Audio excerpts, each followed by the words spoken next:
Hello, my friends, and welcome back. Thank you very much for being with me again today. Have you ever heard this expression, drunk of power or power drunk? It would be like hungry, power hungry. That is, when you are in power, you cannot let go anymore. You have a high. You got high of something like a drug, and you want more and more and more. So some people have that happen, and when that happens, they become tyrants. Why? Because they don't follow the principle of the democratic election, the majority rules. That means you don't know when to stop, when probably you should. And you're going to cling to that position as much as you can. So our democratic system of electing officials to represent us and our needs and desires doesn't work the way it should work or was intended. Why? Because we have people here who get elected in office, right? And then when they get over there, they don't want to let go, even though their health is deteriorating noticeably. So what we have here, set aside Biden, which I think it's clear that he is not up to the task. Why? He is not able. He's disabled in certain, I would say, cognitive abilities. Look at his behavior, look how he reacts, look how he doesn't know where he's at times. And he is supposed to be, the fittest, the smartest, the strongest, the most courageous guy in this country in order to defend us from the enemies, right? Well, wrong. Just watch the video I made on him, showing him his behavior in Japan, where he's lost. He doesn't know what to do. Well, that's not what a regular, normal, cognitive, functional person is. I don't know. Sometimes we don't know where we're at, but we're not like, that's a sign of impairment. I'm sorry. And if it happens once in 3 years, once in a month, you would say. But almost every week you have an incident with Biden. But let Biden alone in his script where he's resting for the 23 hours and 45 minutes. We're going to have him for 15 minutes after they inject and stick in his nose all kind of things, if you know what I mean. Listen to him. So we have here another one, Feinstein. She's a Democrat senator from California, and she was elected in office. But she's impaired. Physically, she had some problems. She has some medical issues, real bad. She was out of commission for some time, but she clings to her seat. She's power hungry. That's what I call it, or power drunk. She got that, and she can't let go. Now, I understand that there's certain interest behind her that probably keep her over there, don't allow her to say, you know what, I'm done, let's have some elections over there, or appoint someone else for a while. Follow the process. She still stays there. Where is this, self-respect idea gone? Where is it gone?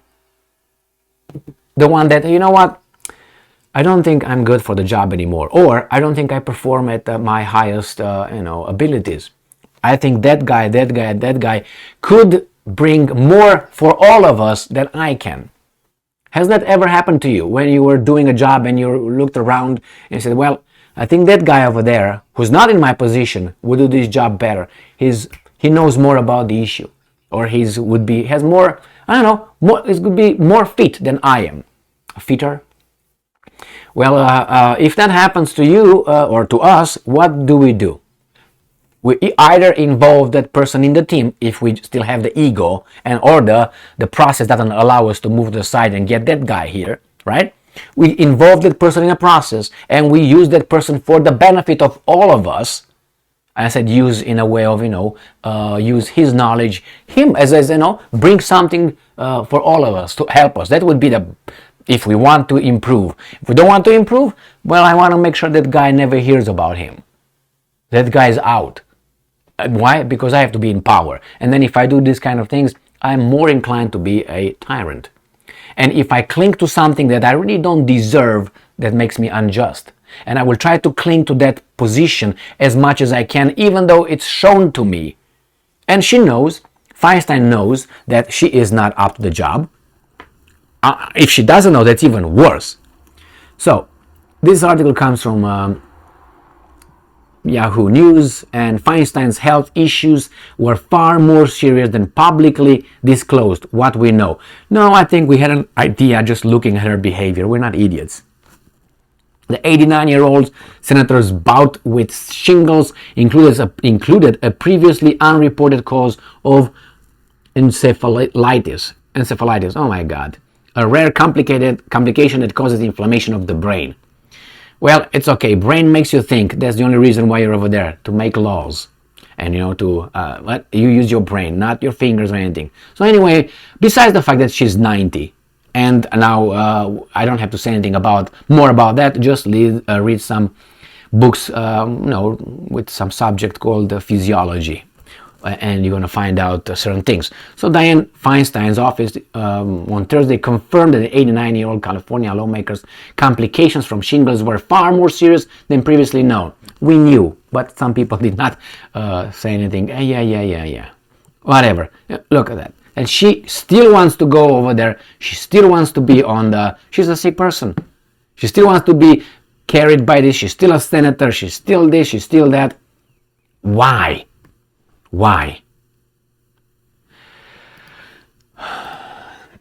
Do you remember, and I don't like to give movies as examples or analogies, but it's easy because a lot of people watch movies, and if the behavior or the scene over there fits something that is very vivid, I would use that and avoid responsibility. That's a weasel sign right here. Remember the movie The 300? With those 300 Spartans were Thermopylae, whatever you want to call it, in Greece, fighting the Persians, Xerxes and all that. Do you remember that? At one point it was a guy, I can't remember his Sarphosanis, I can't remember. The guy who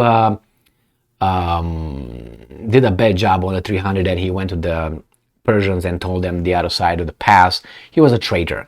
Remember, he was portrayed in a movie as being deformed and all that, physically deformed, not mentally, physically deformed. He had a spirit, but to a certain extent, because then he proved that he's a traitor. So he went and spoke with Leonidas, the Spartan king, and asked him to use him to defend the Spartans from the Greece city-states of that time against the Persians. And Leonidas, in the movie, the king said, okay, show me what you got. You want to test him, all right? You got the spirit. That's the most important thing. But can you perform physically? Because you have to fight.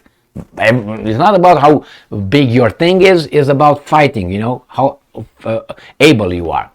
And the guy could not raise his, in the movie, his shield to a certain extent. The formation of the Spartans, the phalanx had a certain formation, whatever, you had to protect the shoulder of your whatever person on your left and so on. But he couldn't raise it because of his physical inability. He was just by birth like that, not his fault or anything, so he could not be used.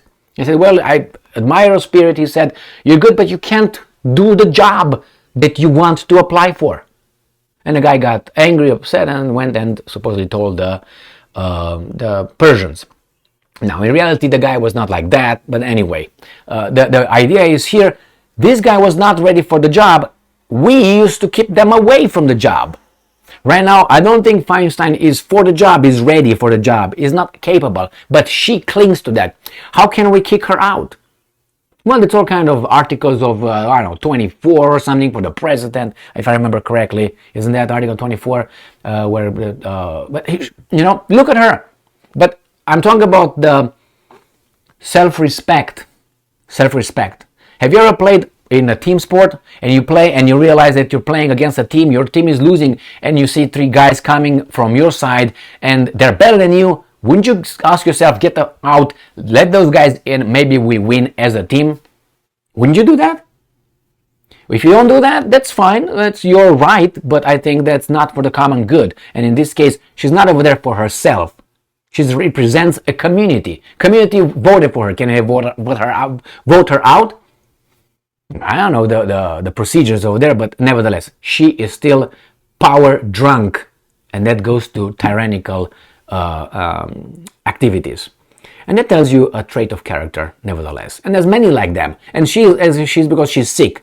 There are people in the U.S. Congress that are perfectly normal, physically not sick, no anything like that, but they are just dumb. And you think, these guys are making laws for us to follow. And we are smart, aren't we? Well, you would say, well, if you were smart, why aren't you over there? Well, you see how the system of democracy works? You have to be popular. So you have to be, as someone says, you have to have charisma. And you have to have money. And you have to promise some people to support you, because when you get over there, you're going to give them, do you think those guys give you money because they like you, you're suave or something? No, because you tell them, when I get over there, this is what's going to happen, what do you need, I know what you need, I'm going to give you, I'm going to deliver, right? And when I go over there, I tell everybody I'm going to deliver for everyone. Get supported, get the finance, mass media supported by those buttons pushed, and you get elected. That's how the system unfortunately works. It's not how you say, okay, let's see how we solve the issue. No, I need to get in power in order to fix certain things for interests. Thank you very much for being with me again today. Stay strong, stay smart, look for the truth, and be just.